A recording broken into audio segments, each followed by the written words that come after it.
हाँ मैं नारी हूँ, ना कभी किसी से हारी हूँ, ना कभी किसी से हारूंगी। तोड़ के समाज की जंजीरों को ऊंचा उड़ जाऊंगी। अपने सम्मान का झंडा आसमान में ऊंचा लहराऊंगी। नारी को कम ना समझना दुनिया वालों, मर्दों से भी आगे बढ़कर दिखलाऊंगी। कभी बेटी बहन बनकर हर फर्ज को निभाऊंगी। फूल बनकर हर रिश्ते को महकाऊंगी। हाँ मैं नारी हूँ, न कभी किसी से हारी हूँ, न कभी किसी से हारूंगी। જેરા સાયકલવાલા સુરતથી આ વિડીયો બહાર પાડવાનો મારો મુખ્ય હેતુ સમાજમાં જનજાગૃતિ લાવવાનો છે. બીજું મારા વાલા મમ્મીનો કોઈનો હાથો બનતા પહેલા 100 વાર વિચાર કરજો. કરેલા કર્મનું ફળ દરેકને આ દુનિયામાં જ ભોગવવાનું રહે છે.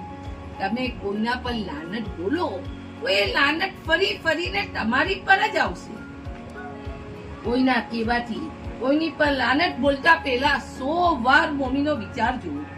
સત્યનો હંમેશા વિજય થાય છે. આ વિડીયોમાં મારી સાથે બનેલી સત્ય ઘટના છે. આ વિડીયો હું કોઈ પ્રેજુડાઇઝ માઇન્ડ એટલે કે અંગત અદાવત દુશ્મનીથી બહાર પાડવામાં આવ્યો નથી. સાચી હકીકતોથી મોમીનોને માહિતગાર કરવાનો છે. સમાજમાં એક ક્રાંતિ લાવવાની છે, મિસાલ લાવવાની છે. હું ઝેરા સાયકલવાલા દાઉડી વોરા સમાજની સમાજ સુધારક મહિલા છું. હું દાઉડી વોરા કોમમાં વર્ષોથી ધર્મને નામે જે અત્યાચાર, જુલ્મ, ફટવાઓ ધર્મગુરુ વર્ગ પાડે છે તેની સામે લડત આપી આવેલી છું અને તેમાં કાયમ સફળ થયેલી છું. સને 1985માં સૈયદના સાહેબે એક ફતવો બહાર પાડ્યો કે વ્યાજની લેતી દેતી સંસ્થામાં કોઈએ નોકરી કરવી નહીં. હું સુરતની સેફ કોઓપરેટિવ સોસાયટીમાં મેનેજર તરીકે નોકરી કરતી હતી. સૈયદના સાહેબના ફતવાના કારણે અમારી સંસ્થામાંથી તમામ વોરા કર્મચારીઓએ રાજીનામા આપી દીધા હતા. મારું અને મારી વિધવામાનું ભરણ પોષણ કરવાનું હતું. આ નોકરી છોડવી મને પરવડે તેમ ન હતું, તેથી હું નોકરી છોડી નહીં. તેથી દાઉડી વોરા સમાજના મારો મૌખિક બહિષ્કાર થયો, સમાજની બહાર મૂકી દેવામાં આવ્યો. તે પછી મારા પર જાત જાતના જુલ્મો, અત્યાચારો થયા હતા. મને નામદાર ગુજરાત હાઈકોર્ટ તરફથી 24 કલાકનું પોલીસ પ્રોટેક્શન મારા જાનમાલના રક્ષણ માટે 12 વર્ષ સુધી આપવામાં આવ્યું હતું. આજે પણ જ્યારે મારો જાનમાલ ભયમાં હોય તો મને નામદાર ગુજરાત હાઈકોર્ટના હુકમથી પોલીસ રક્ષણ આપવામાં આવે છે. આ રીતે પોલીસ રક્ષણ મેળવવા માટે ભારતમાં હું એકલી મહિલા છું. મારા વાલા મમ્મીનો તમે સૌ જાણો છો. હવે મુદ્દાની વાત પર આવીએ. મુસ્તફા સૈફુદ્દીન જોડિયા, તેનું પેટ નામ અકુલાભાઈ છે. વર્ષો પહેલા કોઠારના માનીતા, કોઠારનો પડિયો બોલ ઝીલનારા હતા. મમ્મીનો આ બાબત તમે જાણો જ છો. 35 વર્ષ પહેલા મને દાઉડી વોરા સમાજમાંથી નાત બહાર કાઢવામાં આવી હતી. ત્યારે મારી સાથે મારા સગા વાલા કોઈ બોલતું ન હતું, કોઈ સંબંધ રાખતા ન હતા. ત્યારે આજના જે સોશિયલ મીડિયા ન હતું, સમાજમાં કટ્ટરતા હતી.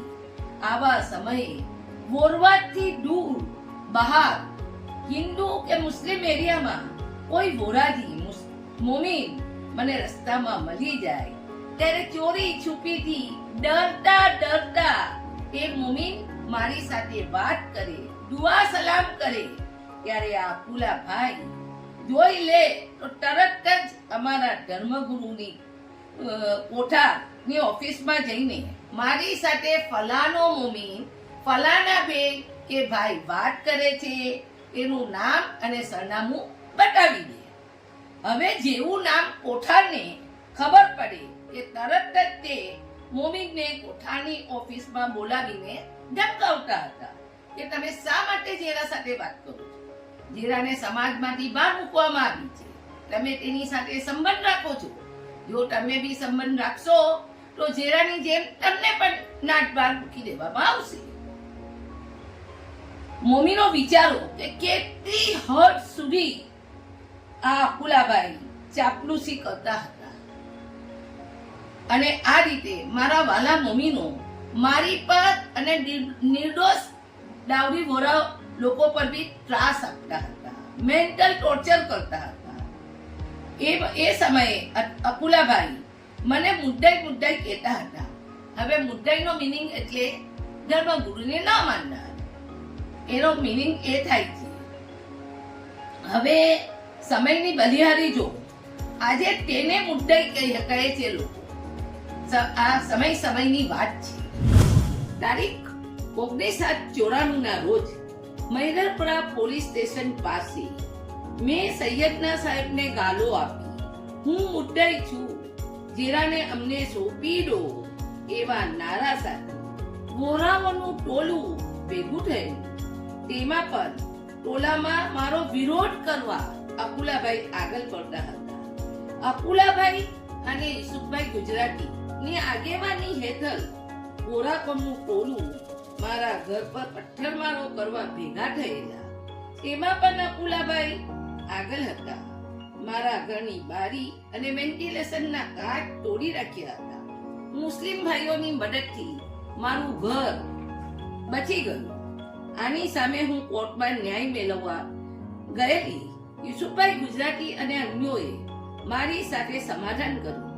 તે હકીકતથી મારા સૌ મમ્મીનો ખબર છે. હું 7 ગામની છું અને અકુલાભાઈ પણ અમારા 7 ગામના છે. 7 ગામને કોરા સામાન્યા કહેવામાં આવે છે. આ અકુલાભાઈ તે વખતે હું અનાથ, મા બાપ વગરની તન્હા એકલી સિંગલ વુમન હતી. તેનો બિલકુલ વિચાર કર્યા વગર જેટલો જુલ્મ, અત્યાચાર પોતાના હાથા બનીને કર્યો. સમાજની મા બેન દીકરીની ઇજ્જત કરવી જોઈએ એ પણ કરી નહીં. સ્ત્રી સન્માનની ભાવનાને પણ ભૂલી ગયા. આજે જોયું અકુલાભાઈની પત્નીનું બી એ જ હાલત થઈ છે. જોયું મારા વાલા મમ્મીનો કુદરતનો કરિશ્મો. 30 વર્ષ પછી અકુલાભાઈના બેસ્તાન કોલોનીમાં ગોરાઓનું મોટું ટોલું અકુલા હાય હાય, નારે તકબીર, અલ્લાહુ અકબર, મુફદ્દલ મોલાના નારા સાથે સૂત્રોચ્ચાર કરી અકુલાભાઈનો વિરોધ કર્યો. કલેક્ટર સાહેબ અને પોલીસ કમિશનરને અકુલાભાઈ અને અન્યો સામે કાનૂની પગલાં લેવા એક આવેદન પત્ર પણ આપવામાં આવ્યું હતું. આને કહેવાય કર્મનો બદલો. જે 30 વર્ષ પહેલા મારી સાથે કર્યું તે હવે અકુલા સામે થયું. જેવું કર્મ તમે કરશો તે ફરીને તમારી પર જ આવશે ને આવશે જ. જોયું અકુલાભાઈ, હાથના કર્યા હૈયે વાગ્યા. કર્મ કોઈને છોડતું નથી. એક બાજુ કોઠાર અકુલાભાઈ અને અન્યો સામે કલેક્ટર સાહેબને આવેદન પત્ર આપી પગલાં લેવાની ફરિયાદ કરે છે, તો બીજી બાજુ વોરાકોમના આગેવાન સમુનભાઈ ગોધરાવાલા કે જે આવેદન પત્રમાં સહી પણ કરી હતી તે પોલીસ કમિશનરમાં એક લેખિત નિવેદન આપીને જણાવે છે કે આ અકુલાભાઈ અને અન્યો સામે કોઈ કાનૂની પગલાં લેશો નહીં. તેઓ અમારા મમ્મીનો છે. જ્યારે શરૂઆતમાં આવેદન પત્ર આપ્યું ત્યારે તેઓ મમ્મીનો ન હતા. ચાલો કોઠારને ગુડાતાલાએ સદબુદ્ધિ આપી તે સારી વાત છે. દેર સે આયે દુરસ્ત આયે. નામદાર ગુજરાત હાઈકોર્ટ તરફથી મને 24 કલાકનું પોલીસ રક્ષણ નામદાર ગુજરાત હાઈકોર્ટ તરફથી મળેલું હતું. આ પોલીસ રક્ષણ મળેલું હોવાથી મને અકુલાભાઈ મારી શકતા નહોતા, ખોટી ફરિયાદ કરી શકતા નહોતા. તેથી મારું પોલીસ રક્ષણ હટાવવા કલેક્ટર સાહેબ પાસે યુસુફભાઈ ગુજરાતી સાથે ધરણા પર બેસે છે.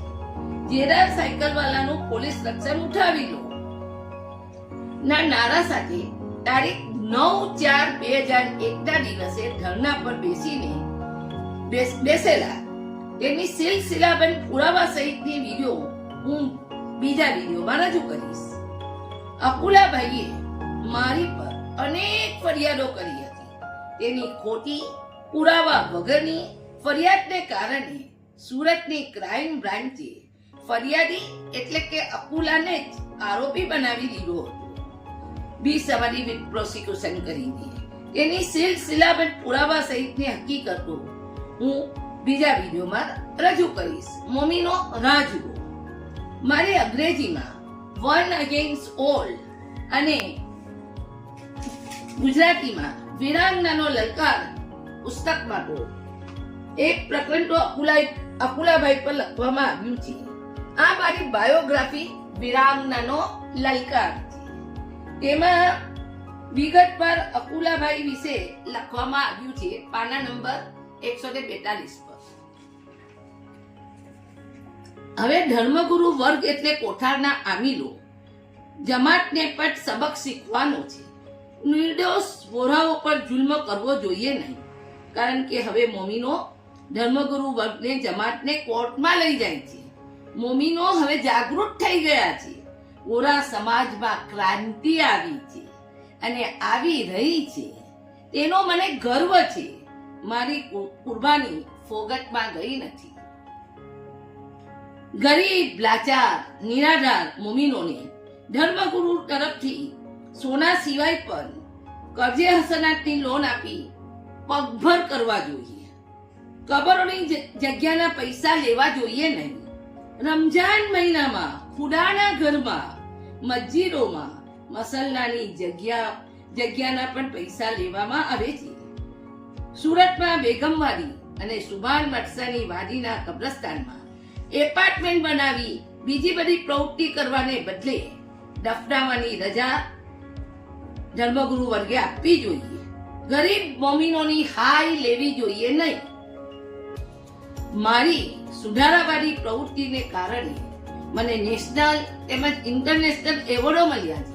નર્મદ એવોર્ડ, જીનિયસ એવોર્ડ, ઘણા એવોર્ડો મળ્યા છે. દેશ વિદેશમાં એક લોખંડી મહિલા આયરન લેડી તરીકેની મારી છાપ ઊભી થઈ છે. હું America, Canada, Europe, Birmingham, Bangkok, Pattaya, Nairobi ના દેશોમાં પણ મારી સુધારાવાદી પ્રવૃત્તિને વેગ આપવા માટે મને સ્પોન્સર કરીને બોલાવવામાં આવી છે. હું ફુલીબેન એન્ડ જેરા સાયકલવાલા ચેરિટેબલ ટ્રસ્ટની પ્રમુખ છું. આ અમારું ટ્રસ્ટ રજિસ્ટર્ડ ટ્રસ્ટ છે. આજે આ અમારું ટ્રસ્ટ સેવાકીય પ્રવૃત્તિ નાત જાતના ભેદભાવ વગર તમામ ધર્મના લોકો માટે કરે છે. એમાં મારા ડાવડીવોરા મોમીનો પણ લાભ લે છે અને હું ગરીબ મોમીનોને તેનો લાભ આપું જ છું. મારા વિશેની તમામ હકીકતોથી મોમીનો માયકા થયા પછી સાચી હકીકત ખબર પડી અને મેં મસ્જિદમાં વગર નિદાએ નમાઝ પઢવા માટે 28 વર્ષ પછી 28 પગલા દૂર ગઈ હતી અને એ ધર્મગુરુ વર્ગે તેમાં કોઈ વિરોધ કર્યો ન હતો. આ બધું મારા ડાવડીવાળા કોમના મોમીનોએ જોયું કે સૈયદના સાહેબ તો એમને મસ્જિદમાં નમાઝ પઢવા આવવા દે છે, તો આપણે શા માટે ન બોલવું? જેરાબેન સાચા છે એટલે તે લોકો મારી સાથે તે પછી બોલવાનું ચાલુ કર્યું અને તેઓ સંબંધ રાખે છે. આજે ખૂબ સારા સંબંધો દરેક મોમીનો સાથે મારા છે. મારો સોશિયલ બોયકોટ ઓટોમેટિક ઉઠી ગયો. કોઠાર તરફથી જો કોઈ મોમીન, અને આ જે વિડીયો છે ને એ વિડીયો પણ યુટ્યુબ પર છે, આજ તકમાં પણ આવેલું છે, તો તમે યુટ્યુબ પર જે કોઈએ જોયું ના હોય તે જોઈ લે. કોઠાર તરફથી જો કોઈ મોમીન પર અત્યાચાર જુલમ થાય છે ત્યારે મારી મદદ લેવા, મારી સલાહ લેવા તમામ મોમીનો મારી પાસે આવે છે. આ અકુલાભાઈ પર પણ કોઠાર તરફથી ઉપર મુજબનો આ બધો જે જુલમ થયો, જુલ્મો અત્યાચારો થયા, એટલે તેમની વાઈફ સાથે મારી સલાહ મદદ લેવા મારા ઘરે આવેલા. હું તેમને આવકાર આપી સાચી સલાહ આપી હતી. જોયું મમ્મીનો આ કર્મનું ફળ. સમય બડા બલવાન હે. એક જમાનાનો કોઠાનો માનીતો અપુલો આજે કોઠાની સામે છે, કોઠાની અગેન્સ્ટમાં છે. સમય બલવાન છે. એકલી જ મેં ચીંધી આંગલી, એકલી વિરાંગના થઈ નીકળી. જુલ્મની આગ તે વરસાવી દીધી, પણ બરફ થઈને કરી રાખી ગઈ. જે ડગર પર ચાલીએ તે ચાલીએ, આપણે જે માનીએ તે માનીએ. રૂટા બતાવશે કેટલા, સત્યને તો ચાહીએ. જય હિન્દ, જય ભારત, આમીન. બીજો વિડીયો માટે મમ્મીનો રાહ જુઓ.